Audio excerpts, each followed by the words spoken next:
Welcome back to Glenarvan, and I think at the end of the last video I mentioned there were lots of harvesting contracts. Well, Kartek and Mark have monstered through a ton of them. Actually, after I recorded this video they went completely insane, and I think they finished every contract that I had already selected. So yeah, the bank balance has gone up a little bit. If I show you on the map, you can see they're partway through one field and have harvested loads, and they get them all done. So they put a lot of hours in. It's which is really cool. So I've sent one of the 8410s off to do some cultivating work while I get the whole crop baled. So also should mention Monarchs, he did some of the contracting work as well. He and I did some bale stacking together, so that was a bit of fun. If you're curious about how you join in with the multiplayer that I have just been mentioning, it is part of the £5 or above tier on Patreon, and it is not a 24/7 or even every week thing, but it's a lot of fun when we do it. So yeah, we're going to get this whole crop baled up. As I said in the last video, the swath looks quite small. You will see that the baler fills up very quickly, and that's a function of how FS handles height types and dumping things on the ground versus in a bunker silo as we drive past one. So yeah, we're going to get quite a few bales off of here. So I made some really good notes for doing the voiceover for this video. I am trying to write better notes as I edit and as I record, so that I know what I'm doing and what happened and what I want to talk about. Those are on my laptop, which is next to me, but switched off because it's stupidly hot still. So I've just finished work for the day and basically kind of called it on work a little bit early because it's so hot in here. It's not that hot outside, it's just that, as I said in some other videos recently, our house holds so much heat upstairs. I'm seriously considering picking up a second air conditioning unit. So we have one that lives, it was brought for Mrs. D's work before she stopped work. Now she stopped work. It lives in the house, but it lives downstairs because we mostly use it to keep the dogs comfortable. So earlier today I didn't have it on. I'd opened up the patio doors and was trying to let some air in, but Joker was really unhappy. That's our old greyhound, if you're new here. I put the aircon on and he has gone asleep basically in the cold air blast of the aircon. So he struggles with the heat kind of like I do. So yeah, I was looking on Amazon and they had one on almost half price sale that was, I don't need a really high output unit because it just needs to cool the little room that I'm in. The bit that's stopping me is A, it's like 200 quid, and B, I'm really hoping that it's not going to be this hot for long. So I think if it's still this hot next week, I might pull the trigger on it if Amazon still have it on sale. This is the last day that I'm going to be working at home for about half a week. I've got some leave and it's the weekend, so I'm hoping by after the weekend it's a bit cooler. You know, it's September in the UK, it shouldn't be 30 degrees. I think the outside temp is about 23, so if we can kind of air out the top of the house while it's cooler, things should get better. I was hoping that it was going to be really nice and cool here today. It rained this morning. Lovely standing outside in the rain, just not transferred to being nicer upstairs. So I was going to try and do the in-cab work with the HUD turned up, but I play without sound, and so I wouldn't have been able to hear when the baler was full. So I had to put the HUD back on. Yeah, didn't think about that. Something that I messed about with at one point was using ChatGPT to write a script that would turn on the beacons on the tractor when the baler was full. Because I play without sound and with round balers, it means I have to watch the baler fill level. or use the stop baler mod, which I could do, and you know, I have in the past, but I thought that would be really cool. But I spent a couple of hours working on it, and the game would recognize it, but it just wouldn't work the way I wanted it. So yeah, that idea went in the bin. I thought it'd be really cool if I could get ChatGPT to write a mod for Farm Sim, but not so much. I've not spoken about ChatGPT much lately because I've kind of not really been using it for anything. So yeah, it's a handy. It's really just a handy alternative search engine, I guess. Yes, you can see we have a lot of bales. So I don't have any of the DLCs installed that add bale counters because that limits which of the patrons can join the multiplayer. So no DLCs active on here. So no bale counter. And also I really was going to use, yes, I do pay attention to people's comments about sticking bale forks, bale spikes through bales. I was planning to use the Goville bale grab on here, but I don't have the Goville DLC active, and I didn't want to buy it, use it, and then take it off. So yes, I'm going to be sticking bale spikes into silage bales. It's fine. We have a big old roll of duct tape, and I'm going to send one of the farm hands round afterwards to cover all of the holes. It'll be fine. Honest. I want to actually say never used a bale grab in Farm Sim. Certainly not very often. So it would be kind of fun to try it.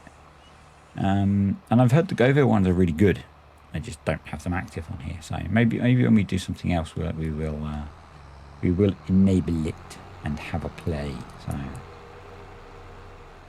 So that's the baling done. We got 38 bales off of that, and they are 35,000 litres each. And in my notes, I have the number of how many litres that is, but I don't have my notes open because I'm trying to run less electronics. It is 133,000 litres of whole crop silage, which is pretty nice. So probably what that means is we can do a bale per mix. That's kind of my plan. Something like that. And I'm going to store them on the side of the field. I'm pretty sure that in a moment I will have edited in a picture showing you why I'm doing this. So we'll talk about it then. But yeah, I'm just going to stack them along the edge of the field for now. What I want to do is put a grass cover crop in here. I did speak about that, I think, and we'll talk about it in a bit again. It's kind of weird. Doing the voice after is sometimes quite hard because I want to tell you things as I think of them, but I have them staged in the video later, and then I'll probably be rambling when they appear in the video and forget. And so yeah, sometimes I talk about things twice. It's a thing. It's part of the process. So yeah, I can put a grass cover crop in between here because this field doesn't need to be replanted until spring now. So if I put grass in here, it's not going to negatively affect any of the future planting, and we get a field we can get grass out of. So that's kind of the point. But yeah, so that's what we're going to be doing a bit later. We're going to be planting this with a cover crop of grass. Surprise! Something that I've done a lot in Farm Sim. Grass makes a really good cover crop, particularly around corn. It gives corn a really good yield boost. So what you can do, I haven't checked in with the crop rotation mod, but in FS19 you could do back-to-back corn, grass, and you'd get a cut or two of grass off the field. You'd get a yield boost on your corn, even though you're doing it back-to-back, and it was really, really effective way of getting silage off the field, particularly with like using seasons and maize plus and that kind of thing. It worked really well. Or seasonal growth, I guess, which is what we're using here. So yeah, as I said, I know I'm making holes in the bales. I know that's bad in real life. It is what it is. I've seen people try and use bale grabs in FS a lot, and it always looks really painful. So maybe it's one of the things I should just try. You know, it's always something that I've been put off from doing, from watching others use them. And the classic story that we sometimes mention on the Terra live streams is watching other people play with Maize Plus made me think it was really complicated and put me off using it. And now I'm the UK ambassador for the farming agency, so maybe I shouldn't judge things by watching others use them. Maybe I should just use it. It's kind of what that says to me, you know. So you'll notice that I'm not using the Merlot, although we do have a telehandler.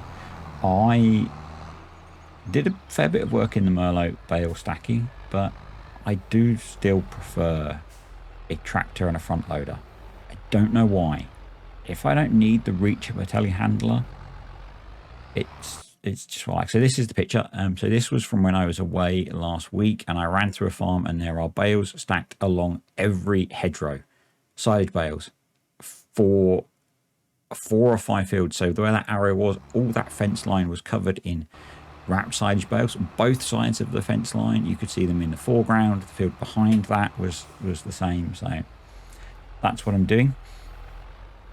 It means we're going to have to handle them twice, see, because we need to get them where we're going to mix the food. But probably what I'll do is I'll grab, 4 or 5 at a time. That'll last us most of the month, and we'll go like that until we actually need to plant a crop in this field. And then if there are any left, I'll actually move them into the yard. But for putting the grass cover crop in, we'll just leave them there, and once they're fermented, grab them as we need them. I think that's going to be sensible. I'm planning to go back to indirect grazing once we've got grass in this field and it's growing. So we've got the loading wagon. We'll cut some grass. We'll give it to the cows, and then we'll supplement with. I think I've still got it set up so that we supplement with silage rather than hay, because I think that's more what's done in the UK, although we're in Ireland. So I don't know. Maybe they supplement with hay rather than silage. Yeah, it's what I was doing on Maple. So I had indirect grazing set up so that it filled up the groups other than silage, and then I fed silage. I think I ended up doing that. It feels like a very long time ago since we were on Maple. And I guess we are, I'm not actually sure how many episodes in we are, because the video that I'm talking on just has a title of draft rather than the episode number. So yeah, corn's looking good. I think that's probably a couple of growth states away from being ready to silage, and once it's ready, I'm going to clear the bunker out and we'll put it in there. We'll have to lease a forage harvester again, or buy one. I'm not sure. We might buy one, see if we can pick one up. Yeah, I'm definitely going to forage it, so there's that. We have got corn headers for the combines, but we need it as silage for feeding the cows. The other cool thing is, with all of the contracts that the guys are doing, we're getting a lot of grain, and so probably I think we could lease a I guess there's 2 options. There's always 2, isn't there? We could either lease a grain mill and mill our own grain grist, or we could sell the grain to buy grain grist, or we could mill our own grain grist and sell that and buy brewer's grain to make a profit. Actually, that was more than 2 options. Yeah, I'm actually kind of tempted by that. There's good money in grain mix, or there was. I haven't checked the prices since we updated them, but I think there's good money in grain mix, so we might do that.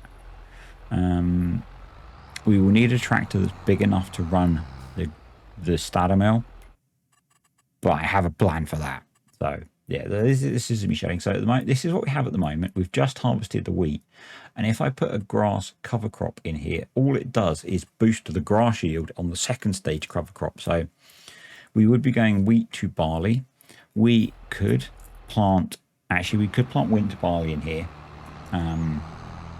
which would be fine, but I really want to get grass off of this as a cover crop. So what we're going to do is do spring barley. So we're putting grass in. That's what I'm doing now. I'm going to run fert as well, so we don't have to do initial fertilization. And yeah, what that means is, so we're going to do on this field, we will be doing grass cover crop. We'll then plant barley in the spring, combine that. Once we've combined that, we'll put grass in for a winter cover crop, and we'll then put corn in the spring for silage. So that's kind of the process. in reality, will we be on this map that long? I don't know, but that's the process that we're going through. So I want to say typically, but actually this is only the second map. Maypole I played for 2 years. It depends what maps are about. So we've got a couple of cultivating contracts to complete. The guys have done all the rest of those as well. It's pretty nuts. So yeah, the bank balance is going to go up a fair bit between videos. Yeah, so typically I play, I say typically, it's been once that I played for 2 years. When we get to kind of August next year, in-game, I'll be looking around to see if there are maps that interest me. If not, we'll do a third year on here. It's kind of how it's going to work. That's how it worked with Maypole. I knew that Glenlarvan was getting close, and it worked that we could time it so that I think I might have moved in spring actually. But either way, it worked out so that I could move at a good time to move, and that's what we'll do with this map. A couple of years is a nice amount of time to play a map because it takes me quite a long time to play a year on here. Just with the way that I play it quite a slow pace. Yeah,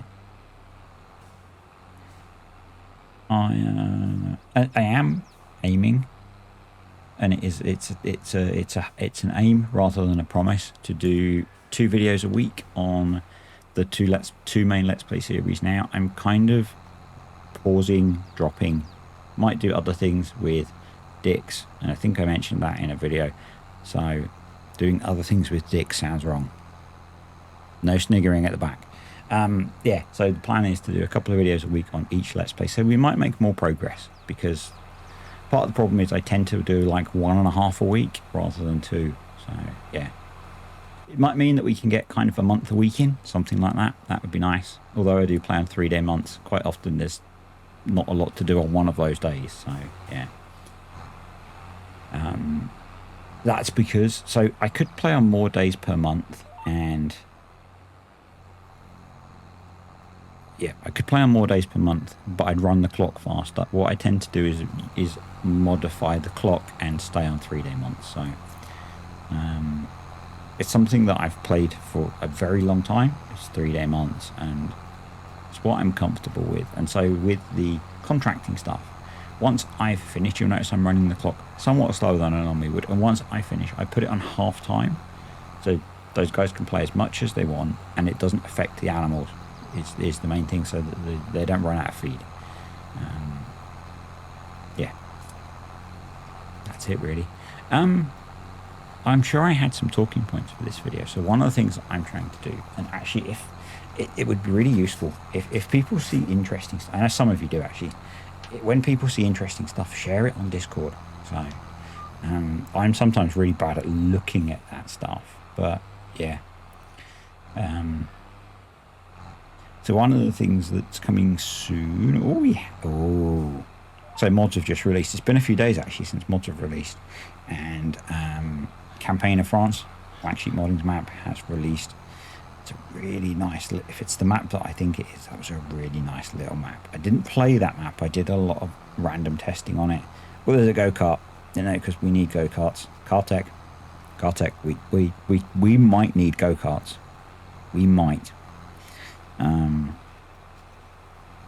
Just scanning through some modular greenhouse. I'm looking for a particular mod. Yeah, I don't see it. I don't see it. There's a sound prefab for a Fent. That might be quite cool actually. There's another map update. I do not see it, so I guess the grain drying has not released yet. That's kind of sad. So if you follow Cartech, or you're sometimes in my Discord, you'll have seen that Cartech's been working on a grain dryer. It's really cool. Might have it, I think I've got it installed on Saxlop, an early version anyway. I need to update it. It's really cool. It's been sent back to Giants once and twice, and I think has just been through testing today as I'm recording this, so hopefully soon it will be available to you guys. It's really cool. I really like it. So yeah, looking forward to adding that into probably Saxthorpe. I think it will work well on there. Apart from the fact that I'm only doing one crop on there that can go through the dryer, but we can change that. So yes, you can see I'm still running cultivating contracts in the background. I got through a few of them. So the reason that I'm doing that, I like to, if I can, do the contracts for as much of the process as possible. So I did a whole load of fertilizing contracts on here, and the cool thing of that was it meant we got a lot more excess crop off of the harvesting contracts because the fields were well fertilized. Yeah, so if you're playing a map, it's definitely worth, I think, doing, and you're into doing contracts, don't just do the harvesting contracts. At least do the fertilizer. Fertilizer contracts make you a ton of money. Yes, you have to buy fertilizer, but the return is really good. And if you want to maximize that, install the farm supply pack and you can get 5,000 litres of fertilizer for £1,000. So, you know, you can even more maximize.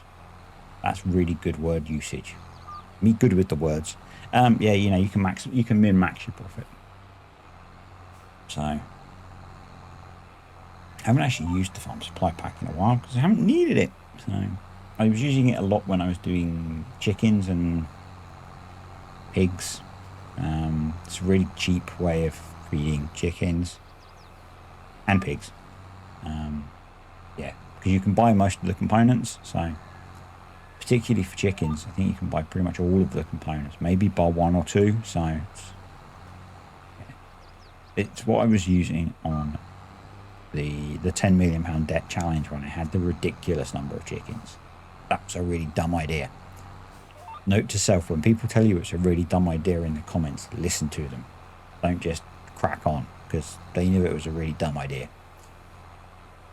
But I ignored you, because I know best. Yeah. So the plan when I finish this, I have an Amazon order which is supposed to be here by 3:30. This is 3:31, so you know, that kind of sucks. So my hope was that as soon as that arrived, I was going to switch everything off, go for a run. We'll see what time it turns up, and to be honest, the later I leave it, the cooler it will be outside. It's actually much cooler outside than in. So yeah, I normally like to go for a run before I start work, but I was up at, well, there's two things again. The first one was I was up at 3:30 with the dogs. Joker was unhappy. I think he's going through a bit of a pain kick at the moment. He has bad legs and a bad back because he's really old. So there's that. And yesterday I went to the gym for the first time in a while and beasted myself a bit, so I'm kind of sore. That was on top of on Saturday and Sunday going out for runs, so I'm kind of sore, but I'm trying to get my training on track, and if I want to get all of my training sessions in this week, I need to try and run today. So and tomorrow before work, which is going to be fun because it means I've got to drive to work and then go for a run and then start work. We have showers, don't worry, I'm not going to sit stinking at work all day. But yeah, that's going to kind of suck. So actually it might be better because I've been awake for an hour or so by the time I get to work, so I might feel more like running. I just could not wake up this morning at all. So yeah, almost done. I'm going to say thank you to the patrons and the YouTube channel members. Really appreciate you guys supporting the channel. Hope you enjoyed the video. If you did, click the like button. Any comments, questions or suggestions, stick them below, and I will see you next time on Glenlarthen. And I don't actually know what we're doing. It might be August and we might be harvesting some of our own crops. That would be cool. Yeah.